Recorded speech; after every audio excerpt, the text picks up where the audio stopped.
There's something fundamentally wrong with the way we measure BE. Pick and Pay has never done a BE deal. They've got 22% black ownership. How? That can't be right.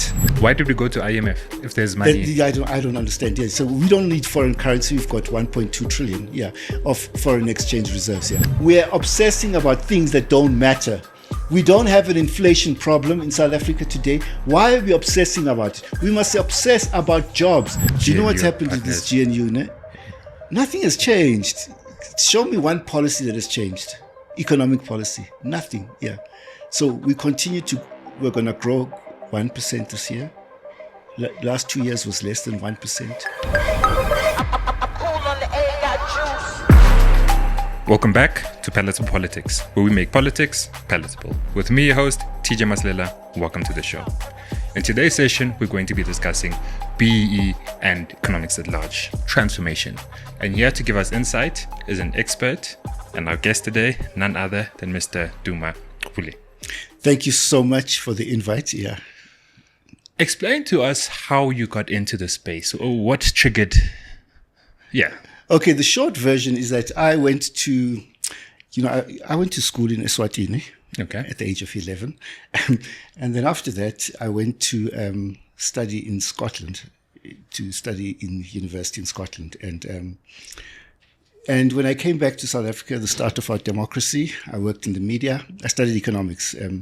So the first thing I did was to work in the media, and I somehow landed at the time when the BE was starting, and one of the things I used to go. Which year is this? This is just after the start of the democracy. Okay. Yeah. So then the BE is starting, and then when all the transactions happened, the early ones, I was there literally. The first transaction at I missed the first one, but the first one was by Nail. They bought 10% of a company called Methold, a subsidiary of Metropolitan Life. Okay. And that was about 137 million.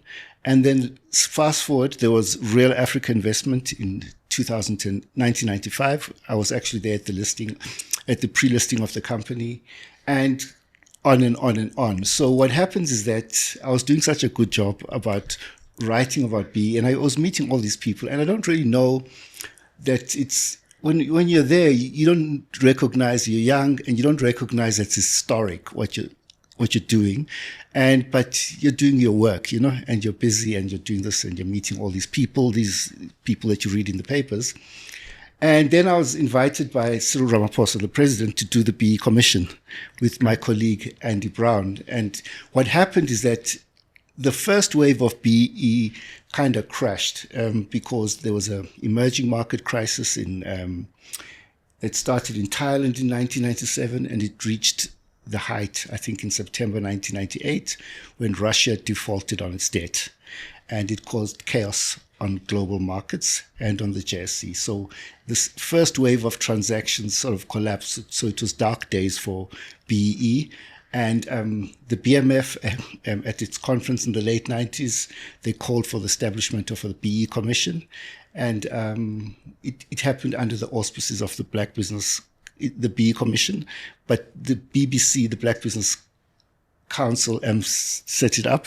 And I was honored to be there. I worked in the office of the chairman of JONIC, who was then Cyril Ramaphosa, with my colleague Andy Brown. And on a lighter note, we left that office at night. We just didn't want to work there anymore. We wanted to... At night? No, I don't know. I just remember we left at night, and we went to... it was late. We packed up all our stuff and we went to... So we said we're going to work from her flat, and that's it. Okay. But anyway, so so I was just caught up in a whirlwind of activities around this Black economic empowerment, and I saw... I don't know, TJ, how I can... That's a short version, yeah. Mm. Before we go into the meat of it, the stakeholders. So you've mentioned BMF, the BMF, Black Management Forum, the BBC, Black Business Council, and then the commission itself. The commission was set up, Then I would assume, obviously, there's a state and the... Yeah, the commission gave a report to Thabo Mbeki that paved the way for the current policies that you see. So, at the time, yes. So that's what the commission did, yeah. What was BMF's role and what was BBC's role in particular? they came up with the idea, and then they said, well, we're just a management organization. We'll give it to the BBC, which is an umbrella body of 13 organizations. And then they ran with it, and then we set up this commission. Yeah. Okay, all right. And then what's the picture? So, I mean, obviously they would have seen what the demographics and what the economy looked like at the time. What is that picture that they saw that said, okay, this is going to help us achieve that? Well, you must know that when our democracy came, so the black people got political power. There was basically, so the ANC went to the election with this manifesto called the RDP, Reconstruction Development Plan, and they said they want to deracialize the economy. So the economy was white-owned and white-managed. So you can't have a situation where you have a white-owned economy and the politics is run by black people. So they wanted to deracialize the economy and increase black participation in the economy. So that was the original intention of black economic empowerment. Yeah. When you say original, meaning somewhere along the line it changed? No, that's the rationale. Okay. So I like to read what the Reconstruction and Development Plan said. They put it so beautiful about deracializing the commanding heights of the economy through focused policies of black economic empowerment. And you know what? South Africans must read that document. It's an incredible document. It tells us what could have been if we had just stuck to the RDP. RDP by itself was a compromise from earlier versions. But when you look at what they say, I've read them on immigration, they were spot on. On so many things, they were spot on. And if we had just implemented the RDP, we wouldn't be in the crisis that we're in now. Yeah. That's when that was replaced by GEAR. By GEAR, yes. Yeah. Why? Did you know what caused that? Well, I was actually at the meeting where I was with Jay Naidu where he announced that this thing's going to stop, And you must remember that I was quite young those days. I didn't really know what was going on. Do you see what I'm saying? So I was just going with the flow. But I remember I was there, and I had a couple of years ago, I actually had brunch with Jay Naidu. He was the minister then in the RDP office, and I tried to get him to explain to me what happened. How did we get from RDP to GEAR in such a short time? And all I will say is that the answer wasn't convincing, So I've had to come to, I don't know. Yeah. Okay. So yes, now BE thing is they've taken the decision, it's being implemented. What did the economy look like that? How much? You see, we didn't have proper statistics. We didn't have a commission for employment equity.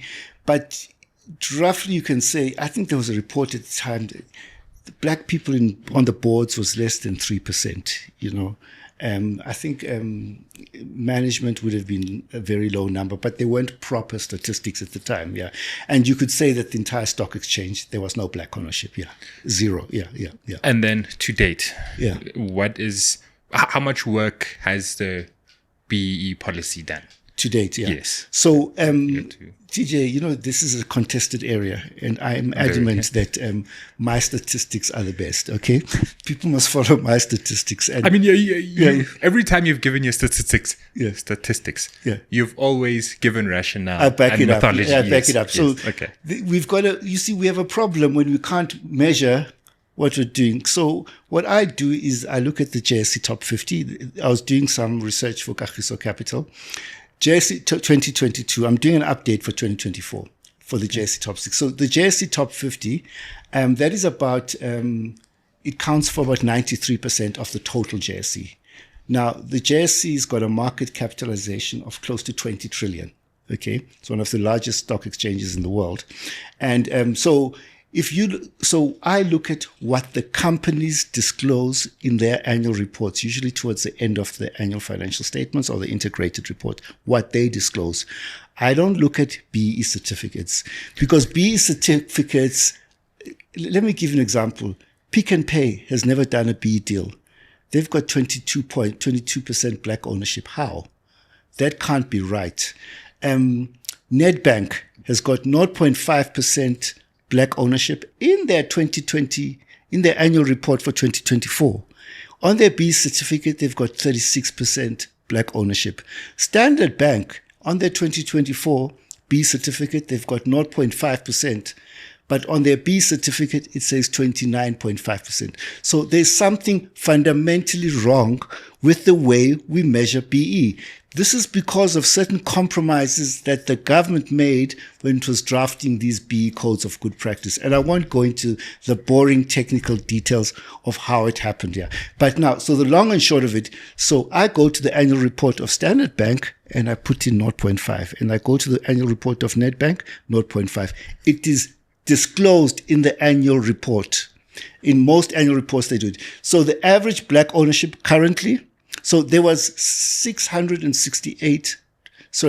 1,000 transactions from 1996 to 2022, 1,000 transactions worth 668 billion rands.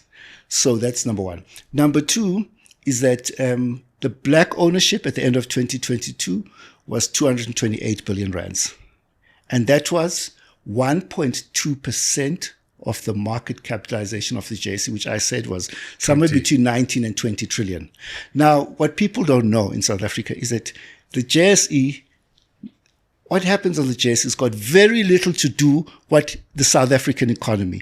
The assets of JSE companies, they're not South African companies. Do you see what I'm saying? So I come up with a difficult methodology to extract the foreign assets of JSE companies. It's very backbreaking, takes a lot of time. So I've got my methodology and, there's some of them a bit, So 78% of the JSE has got nothing to do with South Africa. Okay. 78%. 78, yeah. Okay. Astonishing number, yeah. So if you now work the 1.2% over the remaining 22%, that is 5.8% of South African assets, because BE only applies to South African assets. Yeah. So just to take it back, so you're saying that, would I be correct in saying that 78% of the 20 trillion? Yeah, it's about 19, 20 trillion. Yeah. Is foreign owned. It's not foreign owned. It's foreign assets. Yeah. Foreign assets. Yeah. So even the top 5 companies, like if you check, I think number 1 is BHP. Okay. Not a single, it's like 19% of the JSE, the top one. And it doesn't have a South African mine at all. So within the top 5 companies, they account for maybe half of the JSE's market capitalization. And they don't have South African assets, most of them. Yeah. So for a person that wouldn't understand the financial markets and JSE, etc., why would a company that primarily doesn't have assets in South Africa be listed in South Africa? I actually don't, I should know this answer, but I think, to be honest, we should ban these listings. If I was in charge, I would ban them because, how can I say, is that they distort our stock exchange and they distort our economy. I just find that so we've got this incredible financial sector, very financialized economy. It's more than 3 times GDP. That is huge by international standards. Only countries like, I think, Hong Kong, financial centers have got that level of standards. So we have to take some of the steam out of the stock exchange because it's just a bubble that's got nothing to do with the South African economy. And I watch people, they get, the stock exchange went up, it went down. It's got nothing to do with most of us. Do you see what I'm saying? And people are opining about this and then the other one, so I'm just saying that, so if you say 1.2%, BE is for South African assets. So if you extract the foreign assets and you put the South African assets, it's 5.8%. That's what I found. And then the other thing, TJ, is that, what I found is that 75% of the black ownership of 228 billion was in mining and finance. Yes. Now, if you look at the economy from 1996 to 2002, the only sectors that grew as a percentage of the economy is finance and mining. So it was just mirroring what happened in the whole economy. So those are the ones that grew. Finance grows even if the economy is not growing. That's why it's called financialization. So those are the 2 sectors, 78%. The other finding that I found is that it is actually not true, TJ, that it went to the politically connected few. Because while the earlier transactions went to people like Dr. Mutlana, who was politically connected. He was Mandela's physician from way back, and also people like Cyril Ramaphosa, Tokyo Sexwale. Those are the people who participated in the early wave of deals. But the Mutsepos, were they? You see, now Motsepe, I understand that company very well, but it is wrong to say that he's politically connected. He set up his company before BE, 1998, African Rainbow Minerals, and before the mining charter. So a lot of whatever they did to set up that company, it had very little to do with the BE policies as we know now. Do you see what I'm saying? Although since then, and the company hasn't changed fundamentally, African Rainbow Minerals, since then, although they went on and they bought into Sanlam, I think in 2000, some time ago, and they set up African Rainbow Minerals Capital. But I don't think that we can say that is to set up, he's politically connected. No. Yeah. Okay, but and sorry, just to take us back a bit before I lose the point. So, there's always this narrative that there is money that the stock exchange is sitting on that could be used for development, but they're not thinking it because of market confidence, etc. Are you saying that largely it's not the case because that money isn't? No. South Okay, African? so there's what you call it. There's cash that they sit on. Yes. And then the number is cash usually reserves. about $1 trillion. Yeah. But just put South Africans must think. Why would anyone invest in an economy that's not growing? That's Keynes 101. But is it not to make it grow? No, they don't kickstart the growth of the economy. The government must kickstart the growth of the economy. I've been telling them this and they're not listening because how are you going to go to your board and the economy? So the last 16 years, we've grown by 1.1% a year, and our GDP per capita last year was lower than it was in 2007. So we've had 18 years, and it's going to continue to decline this year. 18 years of declining average living standards. So who in their right mind would say we're going to invest in this economy that's not growing? So the government must kickstart the economy. There's no other way. I have to repeat that a million times. Yeah. So we've got these sky high interest rates, speculation on financial markets. So where are you going to make the money? In these financial markets, speculating, and you keep the money on cash. Your money on cash is far more than you get in this disaster of economy called South Africa. Yeah. Okay. Yeah. What does the government need to do? Practically, the president tomorrow wake up. Yeah. So I've looked at cut and slice the data for long, and this unemployment crisis, TJ, it's absolutely insane. We're number 2 in the world after Eswatini for youth with unemployment. So we've got unemployment rate of 42.9%. Yeah. For Africans, it's 47%. For African women, it's 51.4%. And then for youth, it's 71.7%. So we've got number 1 after Eswatini. For youth unemployment, number 2 after Eswatini. Number 2 for youth unemployment after Djibouti. No, man, guys. Where is Djibouti? Djibouti is on the east coast of, it's a country most people haven't heard of. Okay. It's next to Somalia, on the coast of Africa, on the east coast of Africa, the tip here. Yeah. And these ones, in your, these numbers, they are not either voodoo numbers. No, these are stats say we've got a very good statistics agency. These are the proper numbers according to stats say, not Gerinel's numbers. Yeah. Okay. Yeah. And then, sorry, on that, do you know, Gerinel, what he's... Yeah, I know his stats, but he was making it up. I wrote so much about it, and I'm invited to a round table with him, I think in 2 weeks' time, to debate this issue and Maluleke. But I don't know, man. He must do a survey. They've got the money, so until he does his own survey, he's just talking. Okay, yeah, he's just making up the numbers. He's also out, né? He said it on his. He's way left, out. He's like, okay. yeah. Now, fine. So. Oh, sorry. We're still what the president must do. Okay, yeah. Yes. So if you had to put a gun to my head, yes, what we must do. You look, any random African countries. I've studied a lot of African countries, and you look, they've got a high growth rate. The thing we have to do is the investment rate. So if you go to Ethiopia, you go to Tanzania, these fast-growing African countries, most East Africa is growing the fastest. They've got high investment rates. I'm talking about 25%. This is 30%. FDI. No, not FDI. This is total investment in the economy. So total investment in the economy must be about 25, 30% of your gross domestic product, Okay. And in the Asian countries, it went to 30 to 50%.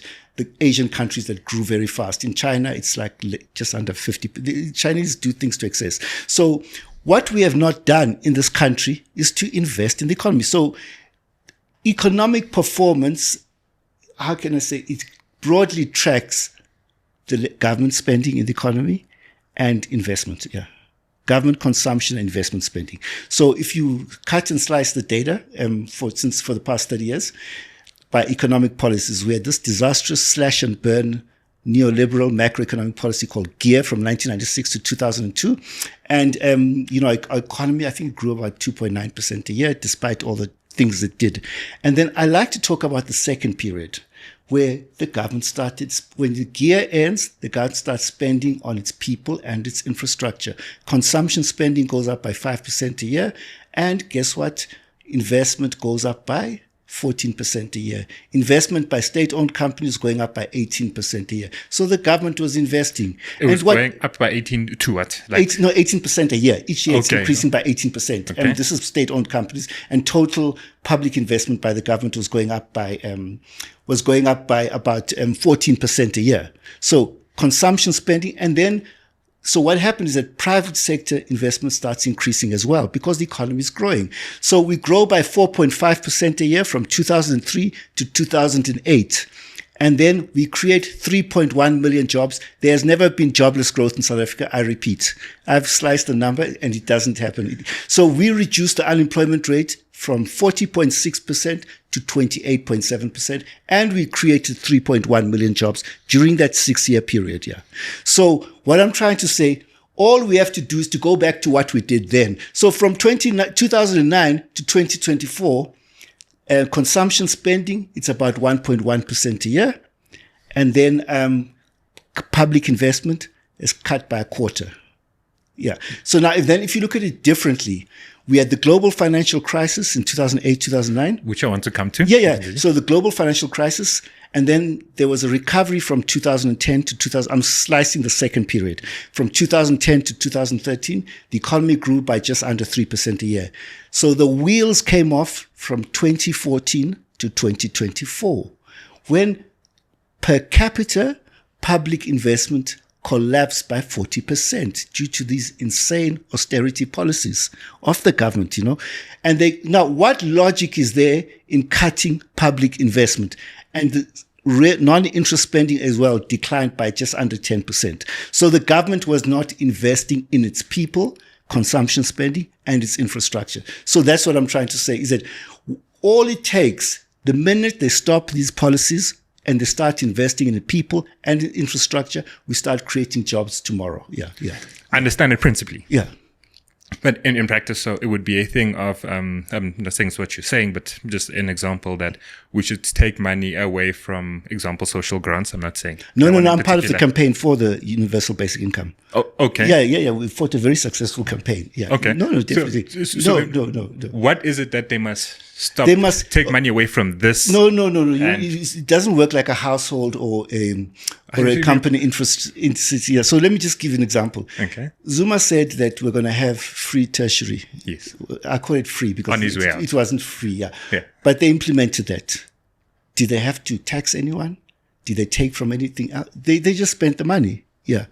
During COVID, we had a social relief of distress grant that went to 8-9 million people. They just spent the money. Yeah. So the government can spend the money when they decide to spend the money. So what I'm trying to say is that the government must start spending the money. That's as simple as that. Yeah. Okay. Yeah. And we'll come back to that. But just to go back to the second period in particular. So the second period where we start growing. Yeah. Yes. And then now this period, so the second period from 2014 to 2024, we just stopped. So now the Treasury in the latest budget, they say every R1 million we spend on infrastructure, on construction, it creates, I think, jobs for people I think it's 3 jobs. I don't know how many jobs for people whose highest is matric. Okay. Yeah.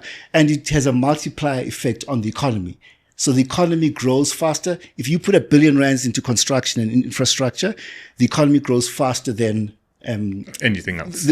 Faster than what you put into the money. So so you put R1 billion and so I believe the multiplier is about 1.6, 1.7, roughly, of government spending, So, okay, I was referring more to the period of high growth, Yes, high growth, where they said the jobless economic growth, etc. Are they not stats to support that on the basis of the jobless economic growth was somewhat linked or conveniently to the part that followed the economic crisis? The global recession. So the global recession happens. Yes. And then from December Q4 2008 to March 2010, we showed 972,000 jobs, 1 million jobs. Yes. Okay. And then we start creating jobs again. So when the economy doesn't grow, so GDP went down by 1.5% after the global financial crisis. So there was no growth and the jobs were shed. Yeah, it was a recession. So there was a recession, So what I'm trying to say, but when the economy has grown, we have created jobs every year, And then the narrative, I know the president said it in one of his State of the Nations that it's not government's job to create. But that's not jobs. true. Like, I mean, I just, you wanted to hold him and say, well, who told you that, So it's just, like the government has to kickstart the economy. So what they've got it back to front. They think we must create the environment for these people to invest. Now, how are they going to invest when the economy is not growing? So it's a chicken and the egg. Yes. You put the money into the economy and you get it to grow, as we did from 2003 to 2008. Okay. Now moving on to that one, the government spending component. And there are many critics that do say that, okay, we should, our debt to GDP ratio is too high. But whichever universe, there's no universe in which we have a high debt to GDP ratio. So if you look at the world average, I think it's about 100%. Yeah, I think Africa, development's about 100. So I'm just saying for developing countries, it's about 70%. For rich countries, about 120%. And then people say, Duma, but the debt service cost, But even the debt service cost, we can do certain things to control it, So I'm just saying, I'm just saying that number one, we don't have a debt crisis. We're looking at the wrong thing. Debt is measured as a percentage of GDP. When we're growing fast, the debt ratio came down.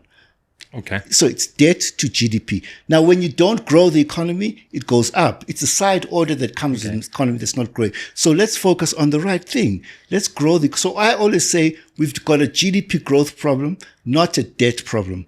And so I was at Letuli House, end of last year with the finance minister. He said he agrees with me. He says, but now why do you do the opposite?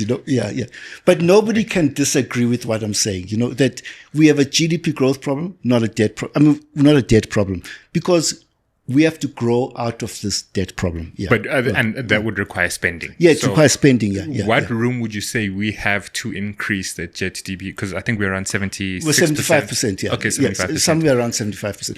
So what I'm trying to say is that now, so the first thing we have to do, let me just give a couple of examples. Was it 2 years ago? The Reserve Bank gave Treasury 150 billion rands to pay off the debt. Okay. That was the reserve or? It was the money on this reserve account, the golden foreign exchange currency, whatever it's called, GFECRA. So they gave them 150 billion rands. Now, obviously, I spoke to the governor and explained, how they did it. But at the end of the day, they didn't touch our reserves. We've got reserves of 1.2 trillion. They didn't touch them. They created monopoly money, which they gave to National Treasury. I'm simplifying it for people. They created monopoly money. That's what they did. 150 billion rands.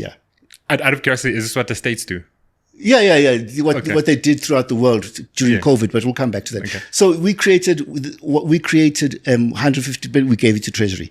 Number two, during COVID, we have this surplus on the unemployment insurance fund, and it was more than 100 billion rands at the time. So during COVID, we ran down that surplus to we spent 60 billion rands to pay 13 million people who were temporarily unemployed. And in that kitty now, there's still 140 billion rands. Now, the GFECRA, this thing, what do you call it, this foreign exchange thing. There's 400 billion rands in that kitty as well. So I'm just saying that. So there's money. No, I'm just saying there's so many things, and then there's cash of 200 billion rands. If you go to the budget and you open it, and then you see there's cash of 200 billion rands. So what I'm trying to say, and then on top of that, we've got what I call the SA Inc. balance sheet, Okay. That is all the assets that the government has, So the Public Investment Corporation, assets of 3 trillion. The Public Investment Corporation, that gets me crazy, because over the past 12 years, they've accumulated surpluses of about 645 billion rands. Yeah. But they're also confined by the regulations. No. But what I'm trying to say, remember that the PIC is two sides. It's the GEPF, the pension fund, and the UIF. So we've already tapped the UIF. Nothing happened. The sky did not fall. We paid people salaries to survive during COVID. So I'm just saying, and then we've got these foreign exchange reserves. So 3 trillion at the what you call it? At the PIC, 1.2 trillion foreign exchange reserves. That's way in excess of what we need to finance our imports. The rule of thumb, it should be about 3 months. That's the international rule of thumb. So ours is about 7-8 months. So we can release some of those foreign exchange reserves. I don't care what someone says. We can. But if that's it, why did we go to IMF if there's money? I don't understand. Yeah. So we don't need foreign currency. We've got 1.2 trillion, of foreign exchange reserves. Yeah. So then that's the second one. And then we've got cash. Also, we've got this cash of 200 billion. So we've got this SA Inc. balance sheet of 4.4 trillion. So I'm saying we can restructure this balance sheet. The central bank can create money.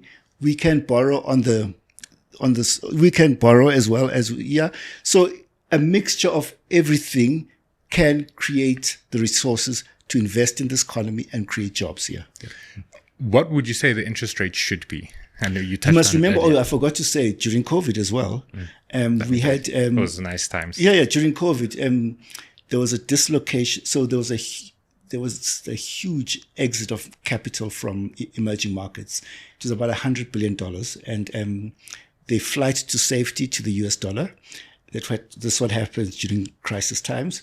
And in South Africa, we had 100 billion rand that exited the country. Did anybody notice in South Africa that happened? No. Why? Because the Reserve Bank intervened and they started buying bonds on the secondary market. Okay. And our cost of capital came down by about 300 basis points. They created order in the market. So these are the type of things. These are not things that haven't happened. These are things that happened in the recent past. So I'm saying this shows that if the central bank is active if they are buying bonds, they can reduce the cost of capital. Yeah. And Japan and Australia, they've been doing that for many years. Australia stopped recently. They set the central bank sets the cost of capital, and they keep it artificially low. And Australia's done that. The US did that after the war. Many countries have done that as well. Yeah. But what's the figure they use? No, they don't use a figure. So what happens, the government goes, let's just simplify it. So the government goes to the bond market. They want to borrow, let's say 100 billion rand. No, let's say 1 billion rands. And then the central bank says, well, we're going to buy at 5%. And then they set the price, Oh, okay. Yeah, so they say, fine, they step in and say, we'll buy at 5%, yeah. And then everyone follows suit whatever's left. You can't bet against, there's a saying on financial markets, you can't bet against the Fed, So eventually you'll be part of the program, Yeah. Okay. Yeah. And then the last part in terms of the government spending and the money. So this thing of the 2% VAT hike was also just to get more money. Yes. Unnecessary money that was already there. I was talking to someone recently. That thing, it was drama for people like me. We were busy, talking publicly and all that. But when you look at it, it was just much ado about nothing because we had 3 budgets. It was a lot of work for people like me. But when you look back, when the dust is settled, they just changed one way of doing austerity through tax hikes, through other ways of doing austerity, through budget cuts. Yeah. So all they did at the end of the day, what they would have got from that, they just cut elsewhere. So the overall austerity program continues. Yeah. Does this mean you're not happy with the budget that was Yeah, it's a continuation of austerity budget, Yeah. Okay, all right. Now back to BEE. Yeah, right? back to BEE. Yeah. The large talk has always been about ownership. Yeah. But there are 4 other parts of BEE. Yes. How have we done on that? Let's go to management control. This is my favorite one. So I usually speak to, the BMF. They don't agree with me, but I say, so like a lot of people don't agree. They don't agree. Well, they do agree sometimes. Okay. So from 2009 to 2014, in the private sector, the black representation, I think it increased from about 22 to 30. Okay. And that is African, colored, Indian. So the majority of that increase was South Africans of Indian descent. So if you take out South Africans, so if you look at just Africans, so it went up from 12.5% to 14.6%. Okay, 2% essentially. No, 1.56%. Okay, yeah. So that is the equivalent of standing still over 16 years. That is absolutely shocking. And then you see white males, 3.5% of the population, 51% of top management. White people, including white women, 64% of top management. So we're a white-owned economy and a white-run economy. Now, what logic is there? So basically, what logic is there in tapping from this limited pool of 3.5% white males and ignoring the most marginalized group in this economy, which is African women? Because whether you look at unemployment, it's higher than everybody else, 51.4%. Whether you look at representation in top management, senior management, middle management, they've got the lowest share it's absolutely insane. And a lot of African women, they're outperforming males in universities, they're shooting the lights out. And we are not using this resource that's coming into our economy every year. Yeah. Why do you think that is? I think it's racism. There's nothing else. I remember I was working for this company and we were helping them with the transformation. And when you talk to the head of HR, and I said, but now the African woman, why? He says, well, they've got a sense of entitlement. What the hell? That's what she said, the head of HR. She says they think they're entitled and they think it's going to be easy. Now, this is the stereotyping that happens. This is the biggest outsourcing company in the country. Yeah. Oh, yeah. And so step back in terms of defining management. Yeah. There's top management, senior management, and middle management. So they're defined according to the Commission for Employment Equity. Okay, so it would be execs at top. Your board. So there's the board as well, and then so when we're talking about top management, that's your execs and your executives. Yeah. And then the component of. And I'm not going to mention companies, names, etc. But one has heard from people that, someone's been made an exec or management, but they don't necessarily really have those powers or they don't really have that authority. Yes. That would, in terms of the scorecard, get a tick, but in terms of actual... Yes.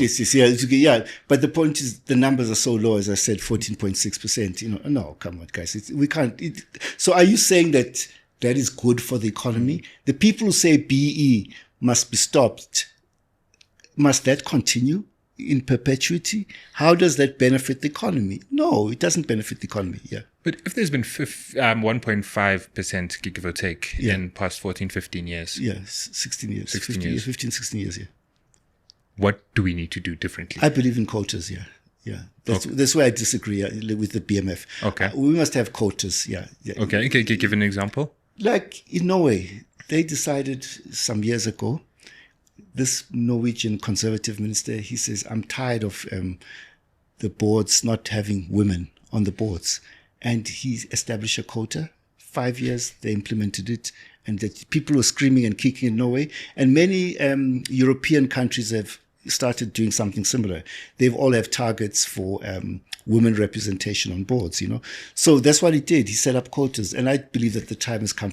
It is 31 years into our democracy, and white males, 3.5% of the economy, have 51% of management. It can't continue like that. Yeah. Do you think we could do it, given our laws and constitution, to implement quotas like that without... I'm not a lawyer, but we have to look into quotas. Yeah. I'm not a lawyer, but I do think we have to... Yeah, we have to get hard quotas if it quite, but obviously we're in a government of neoliberal unity, and it's more tricky for the ANC to do that. Yeah. How does the GNU and the different economic policies of the respective Do you know what's GNU happened partners? to this GNU? No? Nothing has changed. Show me one policy that has changed. Economic policy. Nothing. Yeah. So we're going to grow 1% this year. Last 2 years was less than 1%. We're going to grow probably less than 1%, maybe 1% if we're lucky. Nothing has changed. Yeah. And if you repeat the same failed ANC policies, you're going to get the same results, Yeah. But this GNU is what the markets wanted. Yes, but the point is, if you look at, you take away the noise and you look at the economic policy, which is government spending, interest rates, and the macro drivers of growth, they haven't changed. Yeah. Even in implementation. No. What I mean is that they've continued to not spend money into the economy. They've continued to cut public investment. No. Yeah. Okay. No, that's interesting because I thought the GNU would have inspired confidence. Well, fine, I mean, it might not deal with the government spending, but with the only confidence that you can inspire is if the government spends money into the economy. When do companies invest and hire? They invest and hire when there's customers. There are no customers. When there's demand for and then Stats SA has got what's it called? A report that comes out every 2 months, every 3 months, which is called They look at the large companies and they ask them, why are you not investing? They use what capacity are you using? And there's spare capacity of about 22% the last time I looked.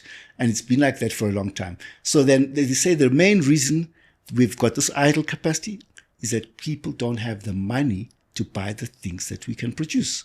It's as simple as that. So the problem is a lack of demand in the economy. Yeah. So that's what I talk about, is that we have to do different things to create demand in economy. I'm a big believer in universal basic income, number one. Number two, of how much, if you were to put a figure on it? There's three poverty lines in South Africa. Yes. I would phase in over 3 years over the 3 poverty lines. Yeah. So it would be to first getting people to the first one and then moving to the second and then the third one. Yeah. So and the upper one is the upper one is about 1,500 rand. Okay. Yeah, yes. But I escalated by inflation over 3 years, and we're talking by the end of 3 years, I think it's about 1.8. Yeah. And then before we go into the other three, which touch over the other 3 components of the BEE. Oh, the scorecard. Yeah. The Starlink. Sorry, because I assume that. Yeah. But that was died down. So has it? I think Elon Musk has been sidelined in the Republican Party, so I think it's kind of died down, yeah. Okay. But the point is, we have our equity equivalents that were programmed, what I'm trying to say, that there's a law, he must comply with the law as it stands, Yeah. That's what I believe, yeah. And I'd like to jump on that, just to digress a little bit. There's clearly a way people have... weaponized BE, yeah. No, okay, but I'm saying in terms of complied, but found a way around, which I know in part of the research I've seen you also helped some companies do that. How do they do that? How are companies navigating? Man, there's very many ways. There's tricks like the ones I just told you on ownership. Yes. You know what you can do? I'll think of one. So now the government's got certain rules. You can exclude ownership by pension funds. So like if you up to 40%. So you've got 100% ownership. Okay. PIC owns 20%. Yeah. So you can exclude. So we did it at Telkom. So government owns 40% at the time, and then pension funds 40%. So the denominator goes lower. So this is what government allowed. I don't know. I've asked them many times, why did you do this? And what was the rationale? So you're calculating the ownership as a percentage of the reduced shares in issue. So that pushes up your ownership score. And then, so now all these banks that I was telling you, 30%. Now you can go, so Pick n Pay can look at their shareholding. They hire people to look at their shareholding from these financial sector companies whose scorecards are inflated with ownership scores. And they can get points from third party ownership that's got nothing to do with Pick n Pay. Do you see what I'm saying? Yeah. So they can include the third party. Yes. You know, into the Sandile Swana sent me something last night where they had a report around the insurance, Asisa, and they're claiming 36% ownership. I can't remember what the number is. Yeah. So that average 36%, those companies, Old Mutual Asset Management, Liberty Asset Management, they own shares in Pick and Pay. So they can go there, they can add up their scores, and then bingo, you have a score, So you pay people to do this for you, but you've never done a deal yourself, but you're benefiting from third-party ownership. That's got nothing to do with you. So that is the most outrageous one. Yeah, and there's many others here. Yeah. Okay, and then now touching on the other three components of the fine. Okay, so now socioeconomic development. People, socioeconomic development precedes BE. Companies have been doing They've been CSI for long before, from the 80s. American companies were doing corporate social investment. So you can't say it's BE and that BE has a cost, because companies were doing this anyway. And then the biggest one is enterprise and supply development. That's got about 40 points on the scorecard. And for me, the problem there is that the statistics are not very good. I got statistics from the BE Commission on, and so it's enterprise and supply development. It's what they invest in black-owned companies by the government and the JSC companies. So it was about 13 billion rands a year that is invested. So if you cancel BE, are companies going to stop making those investments in black-owned companies? Come on, guys, no. I mean, these are good things. And then there's also preferential procurement. Companies are diversifying the supply chain. So if we stop BE,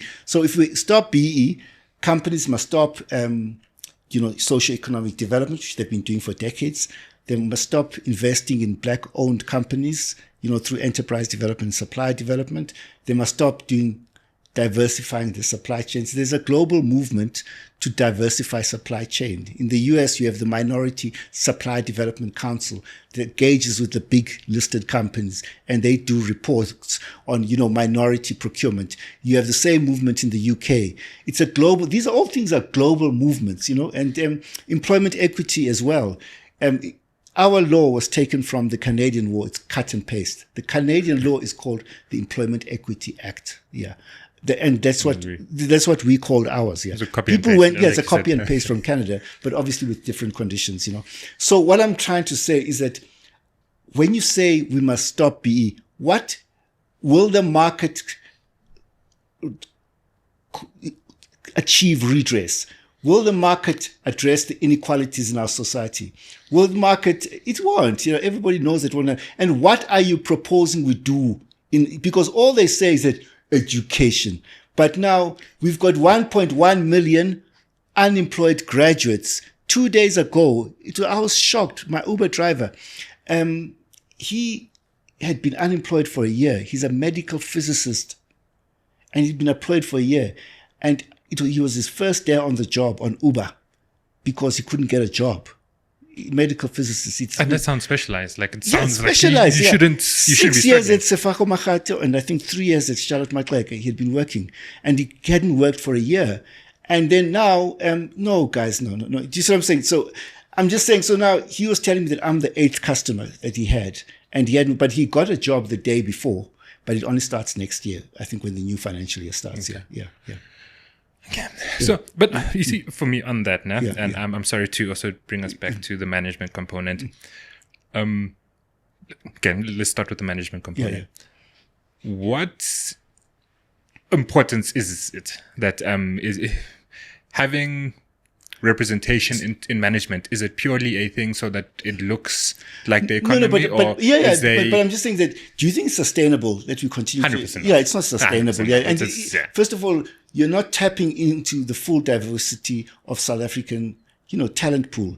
You're just repeatedly employing the same white males and the same mindset, and narrow mindset. So why can't we tap into a wider pool of South Africans here? Yeah. And those ones, would it also, in terms of the wider pool of South Africans, would that be primarily just to, like saying, representation and more empowerment and better ideas, different ideas? Different ideas. Or is women in the economy? Yeah.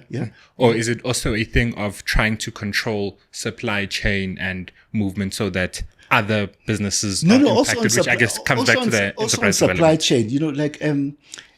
chain. Supply chain. We have to diversify our supply chains as well, because preferential procurement can be even more powerful than ownership, I believe. Yeah, I believe that too. That's what I'm coming to. It can be bigger than ownership, but I believe that the reporting as well, the quality of the reporting is not great. They aggregate the reporting, something called procurement from compliant suppliers. It's almost meaningful. So we want to look at procurement from black suppliers, and they must disclose. So I would do like what they've done in the US. They've got these procurement challenges with the big companies, the Minority Supply Development Council. And I would say the top 100 companies, let's start here. Let's do a challenge. Let's say we will achieve 50% of our procurement from black-owned companies within 5 years. And then let's start sharing expertise. And then, you see, you can't have black companies depending on the government all the time, and they're not getting opposition. But by the way, I read annual reports. There are companies that are doing really well on procurement. I was shocked, because I haven't been doing BE. You take a break from BE for a long time during the pandemic because there were a lot of. But when you look at it again, there are companies that have got very good numbers on preferential procurement. Now, are you saying we scrap BE, they must stop that? No, it doesn't make sense. So give me the alternative, and they never come up with alternatives, What was the fifth one? I'm sorry. So remember, it's procurement and then skills development. Okay, yes. So skills development, as well, the data as well. So we don't have aggregated data, but if you ask the commission, they can give it to you. But but the target is 6% of. Now, in what universe is spending on skills of your employees a cost to the economy when you're building the productivity of your employees? It just doesn't make sense. Especially when there's a skills levy and you can tap into the CETAs and then there's a skills levy, there's a CETAs and all that. Who also are sitting on surpluses. There's huge surpluses in the CETAs. I forgot to mention that. And then so the only counter proposal to BE that I've heard is one of the saying, no, if you grow the economy, then naturally everyone else will be included. So that is just grow the pie. So obviously, if you grow the economy, you create jobs. But it doesn't deracialize the economy. So I'm saying, let's grow the economy, let's deracialize the economy. Why can't we do both at the same time? Yeah, but I don't. I don't see the participation happening without something. We have to have, there's this national dialogue. We have to have some drastic discussion in South Africa as to how we're going to get this economy growing. It's incredible. I was listening to the Deputy Minister of Finance saying that, we must, David Masonto, I was so angry, he says now we must bring this inflation target from 2 to, you must reduce the band. He says it's too narrow. And then if he just looks at the graph of inflation over the past 25 years, you just see that it's not true. But I'm just saying we're obsessing about things that don't matter. We don't have an inflation problem in South Africa today. Why are we obsessing about it? We must obsess about jobs. That is what I say. Obsess about jobs and not spend all our time talking about this inflation. We don't have an inflation. Inflation is where, about 3% now? No. So I just don't remember it in all that much detail, but I remember the Reserve Bank governor was referring that I think he wanted it to be around 3%. 3%. He wants 3%. He wants the inflation target to be about 3%.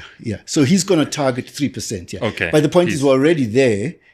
So after the war. So what my issue with that is that if you look at the past 25 years of inflation targeting, we've never had a situation where there is too much money buying. Friedman said that inflation is. What did he say? Inflation is always. It's about too much money chasing too few goods and services. Okay. It's a monetary it's a monetary phenomenon. So if you look at it, what's happened over the past 25 years, even when our economy was growing, there was never a situation where there was too much money chasing too few goods and services. That's the inflation that you read about in the textbooks. All our inflation is some variance of the exchange rate depreciation, oil prices, effect on petrol prices, oil, food prices, and droughts. So these are supply. So inflation is everywhere a supply side problem. Now, the Reserve Bank doesn't have the policy tools to address that. What has been the biggest driver in the electricity prices? They can't control that. They're up by 600-700% last 15 years. What can the Reserve Bank do about that? Nothing. So I'm just saying that. So what I'm trying to say is that our monetary policy, I think, is all wrong, because we should be targeting for the central bank GDP growth, jobs, and inflation. So we should expand the mandate of we should expand the mandate of the Reserve Bank, and the Treasury as well must be targeted, because the Reserve Bank is targeting 3% inflation. The Treasury is targeting what they call a 2% primary budget surplus target. So we are not, there's no one who's targeting jobs or GDP growth. So if we flip the script and say, both of you must target GDP growth, jobs, and inflation. DTIC. What's their focus? The Department of Trade, Industry and Competition. Yeah. Cooperation or competition? Competition, yeah. Okay, yeah. What's their job? Yeah, the problem is that if you look at I do that from time to time, what they spend on industrial policies, I kid you not, is about 0.3% of GDP.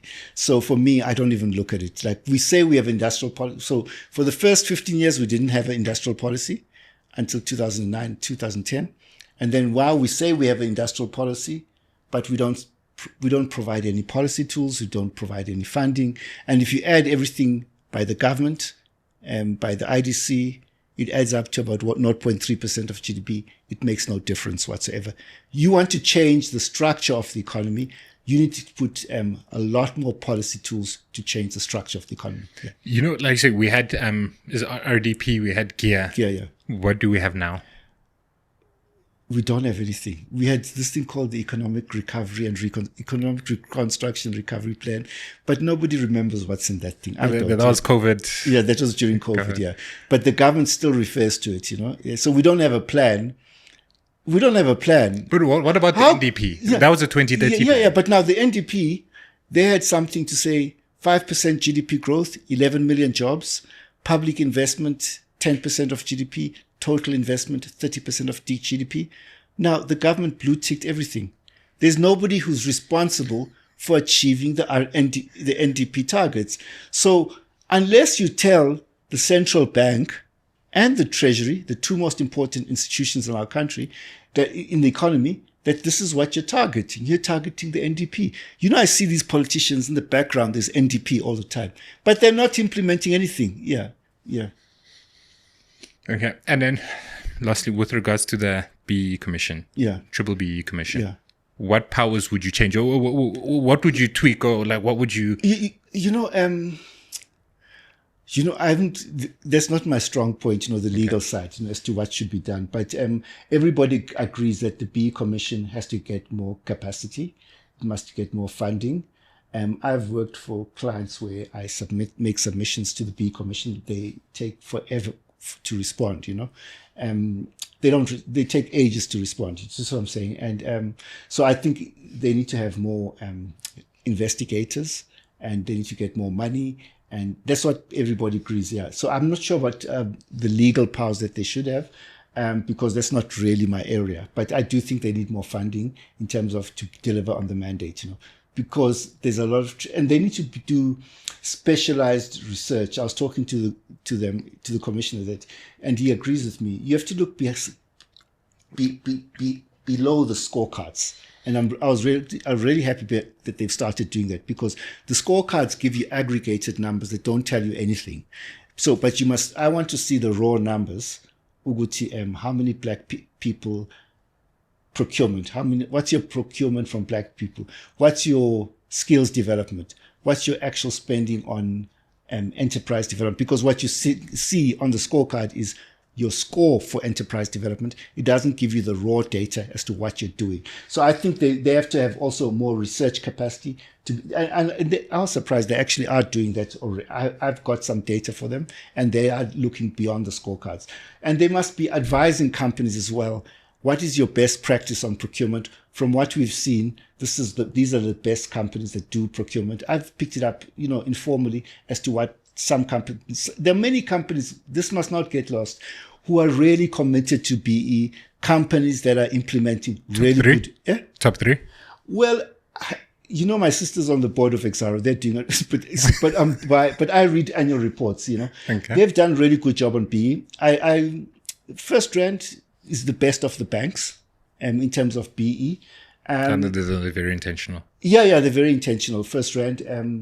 There's quite a few companies, that are doing really good on BE. I think Sanlam in the other sector, they're doing well on BE. But I'm just saying there are many companies that are doing really well on transformation, and they report, their initiatives on BE. Yeah. Okay. No, thank you. Yeah. Lastly, what is it you wish people knew more about for BE? So especially those people that are against BE, because the critics of BE seem to be only white. Yeah. The fake stats is what gets me angry. So the Professor Kumeda, he says 1 trillion rand. He just wakes up in the morning and says 1 trillion rand went to 100 people. Do a sense check on that. It means that 100 people got 10 billion rands each. No, I know, I do the numbers. It's not true, and people believe the fake statistics, and then Solidarity comes up with a report, and we've got too much. Yeah. So I've got a campaign against fake statistics, whether it's on jobs, whether it's on BE, whether it's on, Gerinel or BE or whatever. We must stick to Stats SA. They give us good stats, and we must improve our measurement of BE, because how are you going to transform the economy if you're not measuring what's going on? Yeah. Well, Yeah.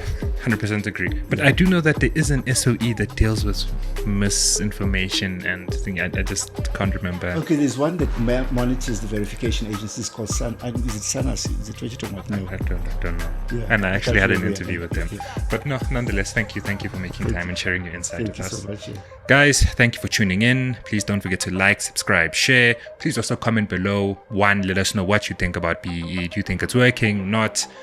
And secondly, which guests would you like us to have next? Palatable Politics.